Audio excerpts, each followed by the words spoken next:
Assalamu alaikum everyone. I hope you all are doing well. Today we are going to have an introduction of first year English syllabus and paper pattern. But before that, make sure to subscribe my channel English with Shehzad.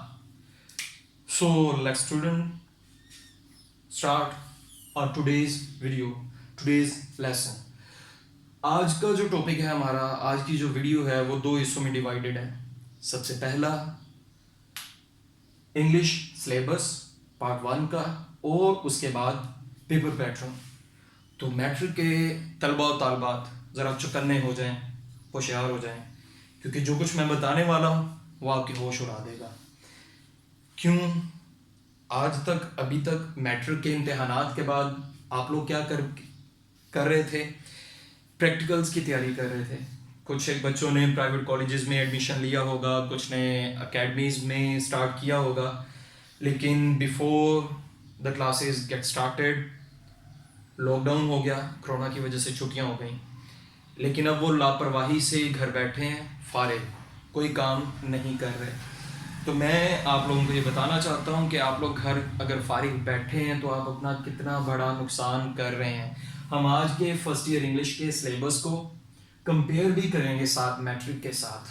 Matric की कुछ चीज़ें मैं साथ compare करूंगा और आपको बताऊंगा कि आप लोग अपना कितना बड़ा लॉस कर रहे हैं घर में फ्री बैठ के. तो चलें शुरू करते हैं.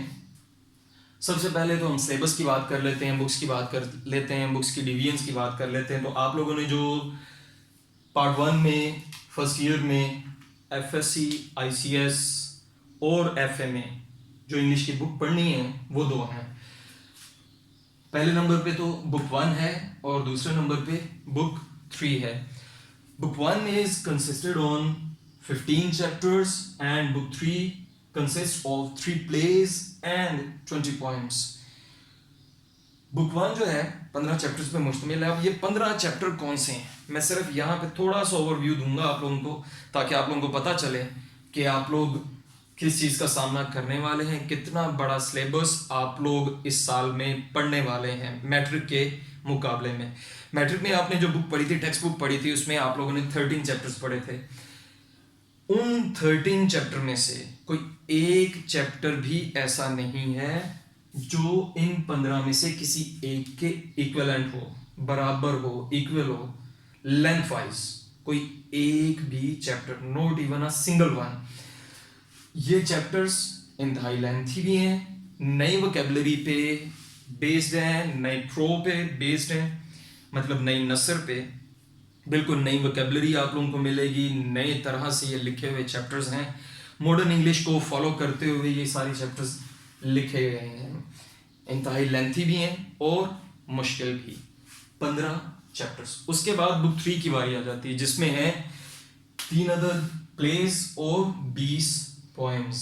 अगर यहाँ पे हम कुल मिला लें, टोटल अगर इनका करें, इन्हीं दो बुक्स का सिर्फ मटेरियल जो है वो टोटल करें 20 + 3 + 15, तो ये आपके पास बनता है 38 chapters. It means you have to go through 38 chapter within 1 year of FSC, ICS और FA. 38 चैप्टर आपको एक साल में करने हैं, जिसमें से आप लोग ऑलमोस्ट अपने 2 माह ज़ाया कर चुके हैं ऑलरेडी. और अब आप लोगों ने Feb-March तक ये 38 चैप्टर्स करने हैं कवर. और सबसे अहम चीज़ कि ये 38 चैप्टर्स मुश्किल हैं. अगर इनकी रिवीजन नहीं होती, जो कि कॉलेजेस में हरगिज़ नहीं होगी, इवन प्राइवेट कॉलेजेस में नहीं होती, अकेडमीज़ भी बहुत सी नहीं करवाती. 90% अकेडमीज़ जो हैं वो रिवीजन नहीं करवाती. कुछ इदारे ऐसे हैं, कुछ एकेडमीज ऐसी हैं जो कि रिवीजन करवाती हैं. बहरहाल आप लोगों के लिए ये है मेरा मशवरा, मेरी सजेशन, मेरी नसीहत कि आप लोग इसको अभी बर वक्त स्टार्ट करें, टाइमली कवर अप करें दिसंबर और जन तक, ताकि आप लोग इसकी रिवीजन कर सकें. 38 चैप्टर्स में ये जो 20 poems हैं, इन पे हम बात करेंगे बाद में आगे चल के पैटर्न में, कि ये 20 poems आप लोगों के लिए मुश्किल एक तरह से मजीद क्यों बनने वाली हैं. तो इसके बाद हम आ जाते हैं बी के सिलेबस की तरफ. बी में आप लोगों ने क्या क्या कुछ करना है. बी में सबसे पहले आप लोगों के पास आ जाएंगी मोरल स्टोरीज. जो कि ऑलमोस्ट 15 है। उसके बाद आ जाएंगे लेटर्स, अगेन ऑलमोस्ट 15, फिर एप्लीकेशंस ऑलमोस्ट ये भी 15 है, and last but not the least pair of words, जो कि 10th में भी आप लोगों ने किए थे। लेकिन मजे की बात यह है कि 10th में आप लोगों ने ऑलमोस्ट वो 78 to 80 पेयर ऑफ वर्ड्स किए थे जो ग्रामर कंपोजिशन में मौजूद थे। अब आप लोगों ने वो 78 या 80 पेयर ऑफ वर्ड्स नहीं करने, बल्कि 300 प्लस पेयर ऑफ वर्ड्स करने हैं सिर्फ और सिर्फ पार्ट 1 में।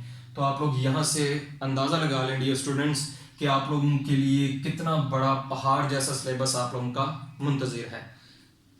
इससे पहले कि मैं पेपर पैटर्न की तरफ स्विच करूं, लास्ट अगेन दोबारा फिर वही नसीहत है, काइंडली अपना वक्त ज़ाया मत करें। चलिए तो हम बढ़ते हैं अपने पेपर पैटर्न की तरफ। लाहौर बोर्ड में, गुजरांवाला बोर्ड में, फैसलाबाद बोर्ड में, इवन और कई बोर्ड्स में इसी सेम पैटर्न के अकॉर्डिंग पेपर लिया जाता है। सबसे पहले जो पेपर की डिवीजन है, जाहिरी बात है कि उसमें ऑब्जेक्टिव टाइप आ जाएगा। ऑब्जेक्टिव टाइप जो पेपर है एमसीक्यूज से रिलेटेड पेपर, वो 20 मार्क्स पे मुश्तमिल है। 20 मार्क्स की इसकी डिवीजन है। सबसे पहले क्वेश्चन नंबर 1 ए पार्ट जो इसका होगा वो होगा choose the correct meanings. Correct meanings it means कि you have to choose the correct synonyms, जैसा कि आप लोगों ने 9th में भी किए थे, 10th में भी किए थे। सिनोनिम्स आप लोगों ने चूज करने, वेल सिनोनियम नहीं होता लफ्ज, सिनोनिम्स होता है। सिनोनिम्स आप लोगों ने चूज करने हैं, ये होंगे 10 नंबर के। इट मींस के 10 ऑप्शंस होंगे, और ये कहाँ से आएंगे? ये बुक 1 के 15 चैप्टर्स में से भी होंगे, बुक 3 के 3 प्लेज में से, और 20 पॉइंट्स में से भी होंगे। यानी 38 चैप्टर्स में से only 10 synonyms you have to choose correct. B part इसका जो होगा वो चूज करेक्ट आंसर होगा। ये इंफॉर्मेटिव एमसीक्यूज होंगे, मालूमाती एमसीक्यूज। इनसे क्या मुराद है, इसकी मैं मिसाल आप लोगों को मैट्रिक के सिलेबस में से दे देता हूँ, क्योंकि अभी आप लोगों ने मैट्रिक फ्रेशली किया है, अभी हाल ही में मैट्रिक किया है, तो आप लोगों को ज़्यादा अच्छी तरह समझ आ जाएगी मैं क्या बात करना चाह रहा हूँ। मैट्रिक में आप लोगों ने एक चैप्टर पढ़ा था ग्रेट एक्सपेक्टेशंस, अजीम तवक्कुआत। उसमें अगर बिल फर्ज मैं उस चैप्टर में से एक एमसीक्यू बनाऊं कि who help Pip in studies, Pip की मदद किसने की उसकी पढ़ाई में, तो ऑप्शंस जैसा कि lawyer, grand mother, mother, a prisoner, तो आप करेक्ट ऑप्शन क्या चूज करेंगे? A prisoner. इस तरह के जो ऑप्शंस होते हैं उन्हें हम मालूमाती या इंफॉर्मेटिव एमसीक्यूज कहते हैं। सिर्फ और सिर्फ 5 नंबर के आएंगे, और अगेन ये भी तीनों पोर्शन में से होंगे। मेजोरिटी ऑफ देम बुक 1 में से ही होते हैं। बहरहाल प्लेस, पॉइंट्स और चैप्टर्स तीनों में से ही आएंगे। उसके बाद करेक्ट फॉर्म ऑफ वर्ब्स हैं, verbal mistakes, verbal errors 5 number के आएंगे, ये टोटली अनसीन है। फिर आ जाता है हमारा सब्जेक्टिव टाइप जो कि 80 मार्क्स का है। 20 मार्क्स की ऑब्जेक्टिव, 80 का सब्जेक्टिव, टोटल हो जाएंगे 100। तो चलिए सब्जेक्टिव के पहले सवाल की तरफ चलते हैं। क्वेश्चन नंबर 2 जो बनेगा आपके एमसीक्यूज के बाद, एमसीक्यू वाला क्वेश्चन 1 है, उसके बाद ये question number 2। Any 6 answer, any 6 give answer of any 6 questions. ये कहां से होंगे? बुक 1 में से 9 सवाल आएंगे, 6 के आपको जवाबात देने होंगे। बुक 1 के 15 चैप्टर्स में से 9 सवाल आपको आएंगे, 6 आपने अटेम्प्ट करने 12 नंबर के लिए। उसके बाद क्वेश्चन नंबर 3 होगा answer any 5। Book 3 plays, book 3 के प्लेज में से 8 सवाल आएंगे, कोई से 5 आप लोगों ने अटेम्प्ट करने हैं। क्वेश्चन नंबर 4 होगा आंसर एनी 4। बुक 3 पॉइंट्स में से 6 सवाल आएंगे, कोई से 4 आप लोगों ने अटेम्प्ट करने हैं। अब यहां पे क्वेश्चन नंबर 2, क्वेश्चन नंबर 3 और क्वेश्चन नंबर 4 तीनों के बारे में कंबाइन मैं एक बात करना चाहूंगा जो अलग अलग मैंने नहीं की, कि बहुत से टीचर्स, बहुत से लेक्चरर्स कॉलेजेस में, इवन एकेडमीज में, प्राइवेट इंस्टीट्यूशंस में क्या करते हैं कि जी एक्सरसाइज के अलावा कुछ एडिशनल क्वेश्चंस भी बच्चों को करवाते हैं। वो एडिशनल कितने, मतलब फॉर एग्जांपल अगर एक्सरसाइज में 10 से 12 सवाल मौजूद हैं तो इतने ही एडिशनल भी करवा देते हैं। तो 38 चैप्टर्स को आप इतने से मल्टीप्लाई कर लें तो आप अंदाज़ा करें कि आपके पास ये कितने ज़्यादा सवाल बन जाएंगे। अब यहाँ पे मेरा सजेशन, मेरी नसीहत आप लोगों को क्या है, वो ये कि आप लोगों को इसके लिए हरगिज़ एडिशनल क्वेश्चंस करने की ज़रूरत नहीं है। हाँ, पॉइंट्स में थोड़ी पड़ती है ज़रूरत, लेकिन वो भी मैं आप लोगों को अलहदा वीडियो एक बना के गाइड कर दूंगा कि आप किस तरह से इसके सवाल भी कर सकते हैं ईजीली। बहरहाल, तो एडिशनल करने की ज़रूरत नहीं है। आप प्रूफ के तौर पे, गारंटी के तौर पे पास पेपर्स को चेक कर सकते हैं, अपने बोर्ड के रेलिवेंट बोर्ड के पेपर्स को चेक कर सकते हैं, पिछले 5 साल 7 साल पेपर्स को। आप देखेंगे कि उनमें ये जो 9 8 6 सवाल आए हैं, जिनमें से 6 5 और 4 कर रहे हैं, इनमें एडिशनल कतन नहीं मौजूद। अगर हैं भी तो एक एक दो मौजूद हैं जो चॉइस में निकल जाते हैं। तो उसके लिए हमें दुगना डबल मटेरियल याद करने की, बर्डन अपने ऊपर बढ़ाने की ज़रूरत हरगिज़ नहीं होती। उसके बाद क्वेश्चन नंबर 5 की बारी आ जाती है। क्वेश्चन नंबर 5 में आ जाता है लेटर और एप्लीकेशन में choice. It's up to you whether you want to attempt letter और एप्लीकेशन। लेटर 15 है, एप्लीकेशन भी 15 है। अब इन पे हम बात कर रहे हैं कि मोस्टली इंस्टीट्यूशंस में ये होता है कि सिर्फ और सिर्फ लेटर्स करवाए जाते हैं, और कुछ में ये भी होता है कि सिर्फ एप्लीकेशंस करवाई जाती हैं। तो आप लोगों ने ऐसा हरगिज़ नहीं करना कि आप सिर्फ लेटर कर लें या सिर्फ एप्लीकेशंस कर लें। उसकी वजह क्या है?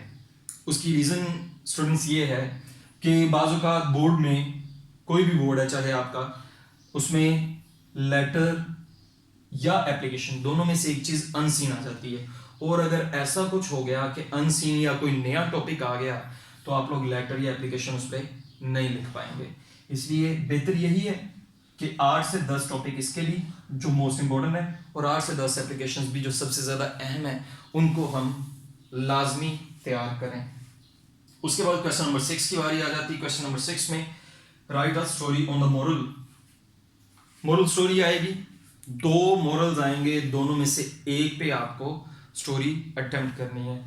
तो अगेन इसमें भी आपके पास चॉइस होगी, same as like letter and application. ये भी 10 नंबर के लिए होगा, लेटर एप्लीकेशन भी 10 नंबर के लिए होगी। उसके बाद आ जाती है जी बारी क्वेश्चन नंबर 7 की। क्वेश्चन नंबर 7 3 पार्ट्स पे मुश्तमिल है। A part is the most crucial part of your paper. Explain the following lines, दरअसल सत्रों की, दरअसल लाइनों की तशरीह करें, वजाहत करें, विद रेफरेंस, हवाला मतन के साथ, हवाले के साथ, टू कॉन्टेक्स्ट, अबारत के, मफहूम के। सत्रें जो आपके पास आएंगी, जो अशार वो आपको देगा, जो स्टैंजा, जो बंद वो आपको देगा, उसकी आपको तशरीह करनी है, हवाला मतन भी लिखना है, मफहूम भी लिखना है। जो मैं बात कर रहा था यहाँ पे कि 20 नज़मों के बारे में जाके आगे मैं बात करूँगा, जो कि बड़ी अहम है।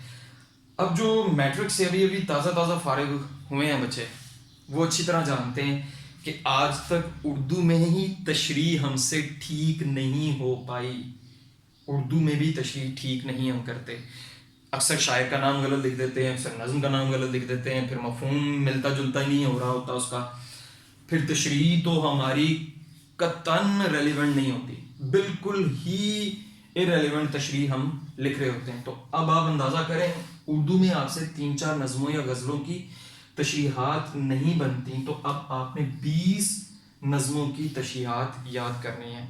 अब इसकी एग्जाम्पल मैं एक छोटी सी और इसमें ऐड कर दूं कि अगर 20 नज़मों को आप लोग इस तरह से देखें कि अगर एक नज़म 5 वर्सेस पे मुश्तमिल है, 5 वर्सेस पे, ईच पोइम अगर कंसिस्ट करती है, वर्सेस मीन्स अशार, अगर हर नज़म 5 अशार पे भी मुश्तमिल होती है, तो इसका मतलब है कि आपको 25 you have to prepare, you have to learn, you have to go through 100 explanations. आपको 100 तशरीहात याद करनी है, 100 तशरीहात।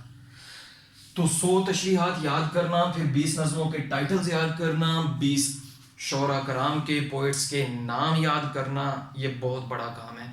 बहरहाल इस पर मैं एक सेपरेट वीडियो बनाऊंगा और आप लोगों को बताऊंगा कि ये 100-150 तशरीहात की बजाय आप कैसे 15-20 तशरीहात ही अगर कर लें, एक्सप्लेनेशंस कर लें, तो इन तमाम नज़मों के किसी भी वर्स के लिए, स्टैंजा के लिए, शेर के लिए, बंद के लिए उस तशरीह को लिखा जा सकता है। वो बड़ी अहम चीज़ है और बहुत ज़्यादा फ़ायदेमंद भी है। वो इंशाल्लाह जल्दी मैं उसकी भी वीडियो आपको बना के अपलोड कर दूंगा। उसके बाद बी पार्ट आ जाता है पंक्चुएट द फॉलोइंग लाइंस। ये कहाँ से आती हैं? ना ये पॉइंट से होता है ना ही प्ले से, ये सिर्फ और सिर्फ आता है बुक 1 से, चैप्टर्स में से। चैप्टर की एक्सरसाइज से भी आती हैं। चैप्टर की एक्सरसाइज में कुछ लाइंस उसने चैप्टर से एक्सट्रैक्ट करके लिखी होती हैं एक्सरसाइज में, वहाँ से भी ये आ जाता है। और अक्सर औकात ये लाइंस 2 से 3 देता है, चैप्टर के अंदर से भी ले लेता है। क्या करता है उनमें से पंक्चुएशन मार्क्स जो है वो मिस कर देता है, कैपिटल और स्मॉल लेटर्स की जो तमीज़ है वो ख़त्म कर देता है। वो आप लोगों ने उसको नए सिरे से ठीक पंक्चुएट करके आंसर शीट पे लिखना होता है by using punctuation marks, commas, full stops, question marks, exclamation marks, each and everything. उसके बाद सी पार्ट है use 5 pairs in sentences. 7 pairs आपको आएंगे, 300 प्लस पेयर्स में से 7 आपको आएंगे, जिसमें से आप लोगों ने सिर्फ 5 अटेम्प्ट करने हैं 5 नंबर के लिए। उसके बाद last question, question number 8, translate the following passage into Urdu. एक पैसेज आएगा, एक पैराग्राफ आएगा जिसका आपने उर्दू तर्जुमा करना है। अब ये कहाँ से आएगा? एक एज आपके पास यहाँ पे है कि प्लेज में से आपको फर्स्ट ईयर में ट्रांसलेशन नहीं आती, जो कि इंतहाई लेंथी भी है और इंतहाई मुश्किल भी।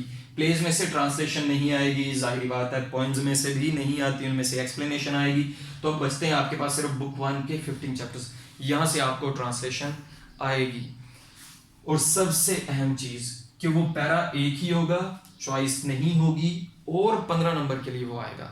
एक पैरा 15 नंबर के लिए, तो अब आप छोड़ नहीं सकते। ये बहुत मार्क्स हैं, इनको आप लोगों को तैयार करना ही पड़ेगा अच्छे तरीके से। अगर अभी आप लोग गो थ्रू करेंगे, अभी आप स्टार्ट करेंगे पढ़ना, स्टडी करना शुरू करेंगे, तो ट्रांसलेशन को अच्छे तरीके से आप लोग कवर अप कर पाएंगे। क्योंकि मैंने आप लोगों को स्टार्ट में बताया कि ये 15 चैप्टर इंतहाई लेंथी और नए वोकैबुलरी पे बेस्ड है, मॉडर्न इंग्लिश के रूल्स के अकॉर्डिंगली लिखे गए हैं।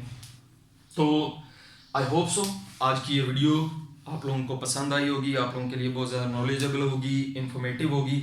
अगर आपको वीडियो अच्छा लगा, लाइक करें, शेयर करें, दोस्तों के साथ शेयर करें, चैनल को सब्सक्राइब करें। इंशाल्लाह नेक्स्ट वीडियो में पार्ट 1 के फर्स्ट ईयर के बुक 1 के चैप्टर 1 के इंट्रोडक्शन के साथ हमारी दोबारा मुलाकात होगी। टिल देन टेक केयर, अल्लाह हाफिज़।